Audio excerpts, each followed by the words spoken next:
அநேகர் தெரிந்து கொள்ளப்பட்டவர்கள் சிலர்.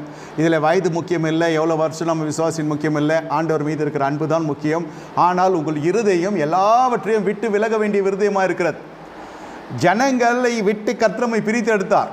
தகப்பன் இவ்வளோத்தானா, தாய் இவ்வளோத்தானா, சொந்தம் இவ்வளோத்தானா, பந்தம் இவ்வளோத்தானா, நம் உடன்பிறப்புகள்லாம் இவ்வளோத்தானா என்று நாம் தெரிகிற ஒரு சந்தர்ப்ப சூழ்நிலைகள் வருகிறது அல்லவா? அதிலிருந்தே புரிந்து கொள்ளுங்கள், கர்த்தர் உங்களை வேறு பிரித்து எடுத்து கொண்டு வருகிறார். ஏன் அவன் என்னை இப்படி செய்தான், இவன் ஏன் அப்படி செய்தான், அவன் ஏன் என்னை இப்படி கனப்படுத்தினவில்லை, ஏன் என்னை இப்படி கனவீனப்படுத்துகிறான், இதெல்லாம் நம்ம கேட்டுக்கொண்டே இருக்கக்கூடாது. இன்று அப்படி உங்கள் மனம் கேட்கிறது என்று சொன்னால் கர்த்தர் உங்களோடு கூட பேசுகிறார். I have chosen you, I have separated you from the fox where you tend to be with them. நீ விரும்புகிற ஜனத்திலிருந்து உன்னை பிரித்து எடுத்தேன், உன்னை கரம் பிடித்து உன்னை கொண்டு வந்திருக்கிறேன். அப்படி தகப்பன் வீட்டை விட்டு புறப்பட்டு வருகிற ஜனங்களுக்கு வருகிற ஆசீர்வாதம் என்னவென்று கேட்டால், தேவ தரிசனம் ஆதியாகமம் புஸ்தகம் 12வது அதிகாரம்